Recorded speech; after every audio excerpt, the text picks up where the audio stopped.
अस्सलाम वालेकुम स्टूडेंट्स। आज हमने पढ़ना है the cell envelope, the outer wrapping of bacteria, यानी बैक्टीरिया के बाहर की जो कवरिंग है वो किस किस्म की है और किस चीज़ से मिलकर बनी हुई है।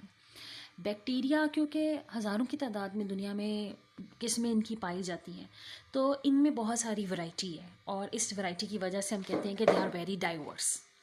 Collectively, complexes of layer external to the cell protoplasm are called as cell envelope and include capsule, slime and cell wall.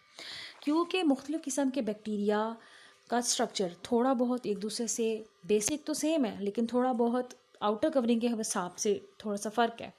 तो इसलिए हम ये कहते हैं कि इनका जो बाहर की पूरी प्रोटेक्टिव कवरिंग है वो एनवेलप कहलाती है और वो कैप्सूल, स्लाइम और सेल वॉल पर मुश्तमिल होती है। ये बात हम जानते हैं कि सेल वॉल के अंदर हमेशा सेल मेम्ब्रेन होगी। इनकी cell wall is made up of peptidoglycan and murein. Capsule की बात कर लेते हैं।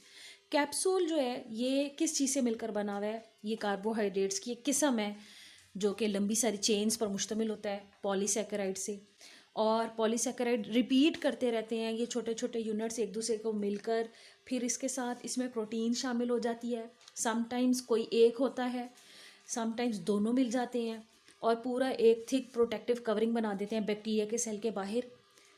ये बैक्टीरिया के सेल के बाहर टाइटली बाउंड होकर इकट्ठी हो जाती है, थिक होती है, गमी यानी कि गूंद की तरह जो है स्टिकी सी होती है, और ये स्टिकी करेक्टरिस्टिक प्रोवाइड करती है बैक्टीरिया को जब वो कॉलोनी बनाकर ग्रुप बनाकर रहना शुरू करते हैं। और ये वो बैक्टीरिया होते हैं जो कि अपने बाहर कैप्सूल बनाते हैं।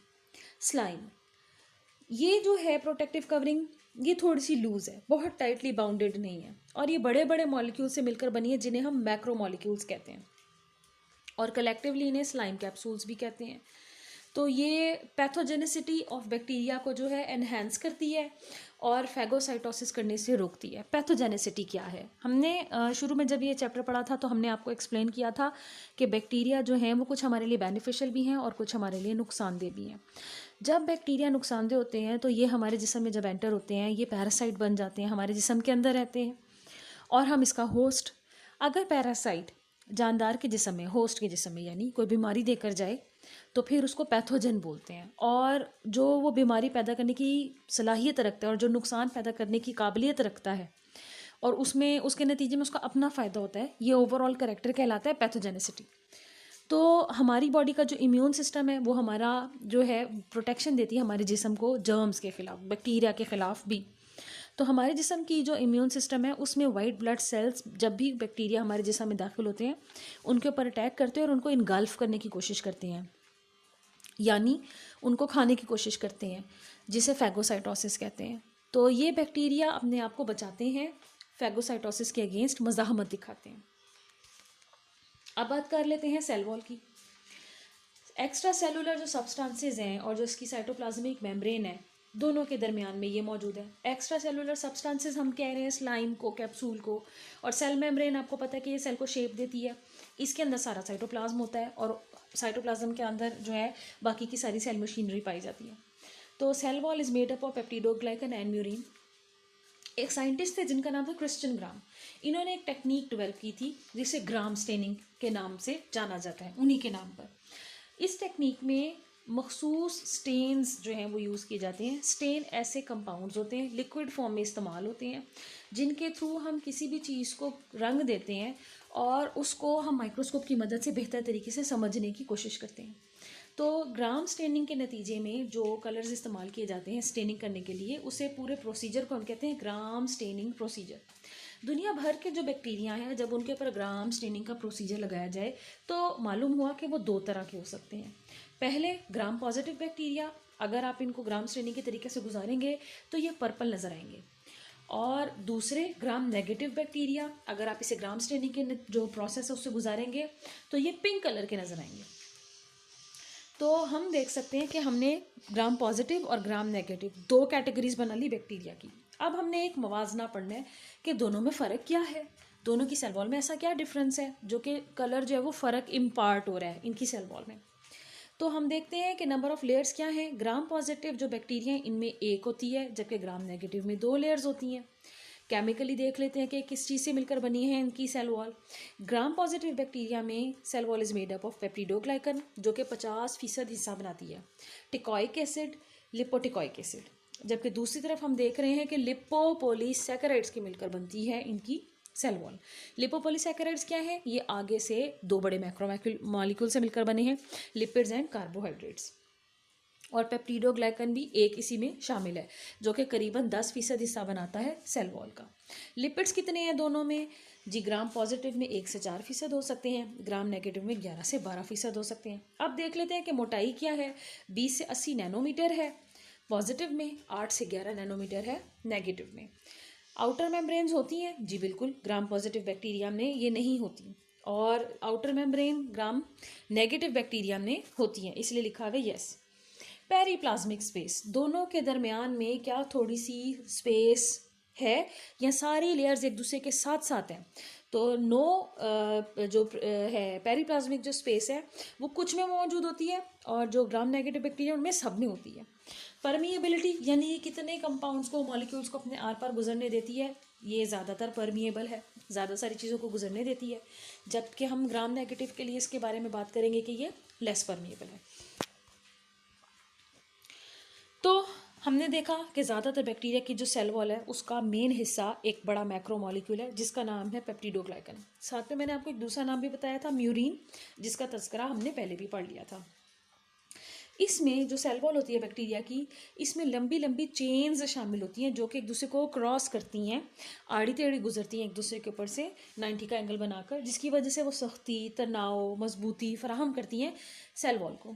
और इस तरह से सेल वॉल इंटैक्ट मजबूत हो जाती है, बैक्टीरिया के सेल को प्रोटेक्ट करती है, और इसमें दूसरे मॉलिक्यूल्स भी शामिल हो जाते हैं जिससे इसका स्ट्रक्चर और बेहतर हो जाता है, जैसे कि शुगर मॉलिक्यूल, जैसे कि टिकॉइक acid, lipoproteins, लिपोपॉलीसैकेराइड्स।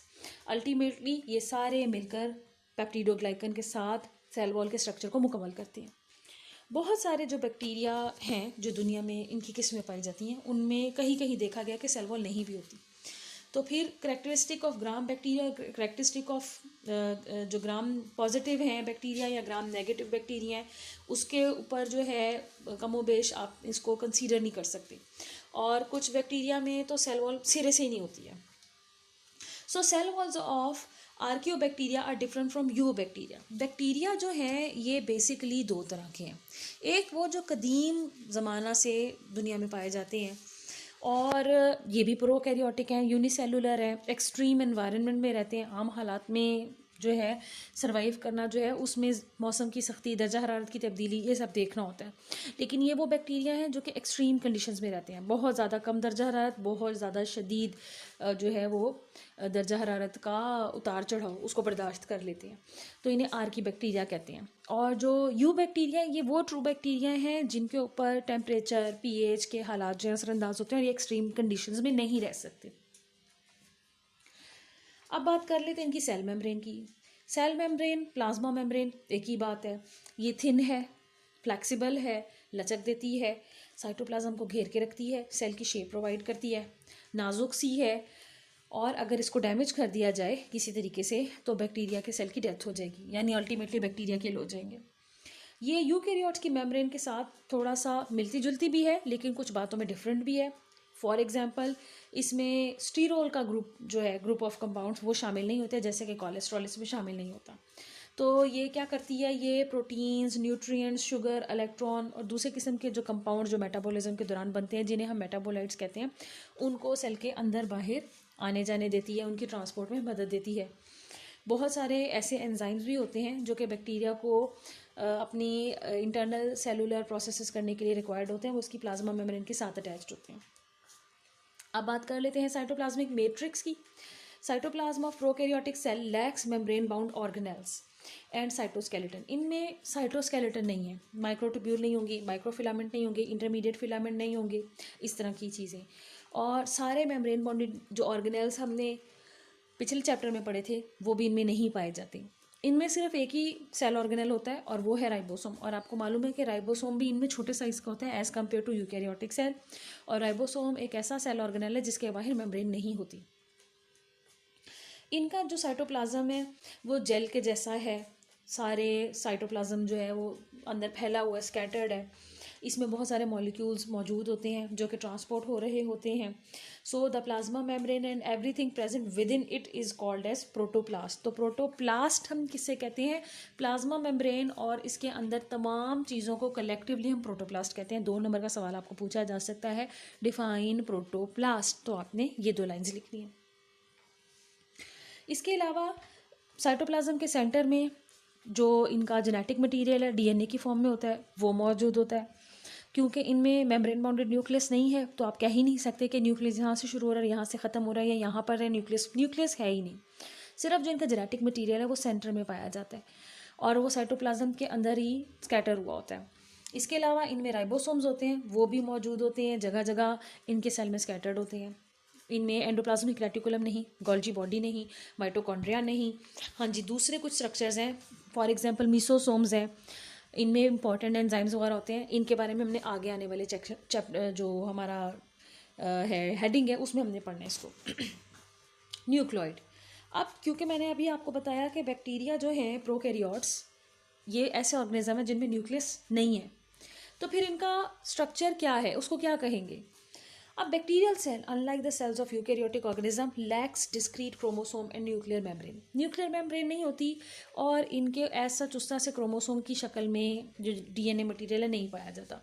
Nuclear material actually DNA की शक्ल में होता है जो कि सेंटर में पड़ा हुआ होता है और ये मटेरियल जो है single circular double stranded DNA molecule पर मुश्तमिल होता है. सिंगल यानी एक पूरा होगा, डबल स्ट्रैंडेड यानी डीएनए मटेरियल जो है उसमें 2 पॉलीन्यूक्लियोटाइड चेन्स जो होती हैं वो एक दूसरे के साथ ट्विस्ट और टर्न हुई होती हैं. और इसके अलावा सर्कुलर गोल दायरवी शक्ल का ये होता है. तो इसको फिर रफ कह सकते हैं हम न्यूक्लियोइड, इसे हम न्यूक्लियस नहीं कह सकते. फिर उसके बाद इनके साथ एक छोटी सी क्रोमेटिन बॉडी भी है. ये बहुत लंबा मॉलिक्यूल है डीएनए का जो अच्छे तरीके से फोल्ड हुआ होता है. क्योंकि इतना लंबा होता है इसमें सारी जेनेटिक इन्फॉर्मेशन होती है तो ये कॉइल अप हुआ होता है, ये फोल्ड अप हुआ होता है और सेल के सेंटर में करके पाया जाता है. बैक्टीरिया में क्योंकि एक ही क्रोमोसोम है इसलिए ये हैप्लॉइड कंसीडर किए जाते हैं.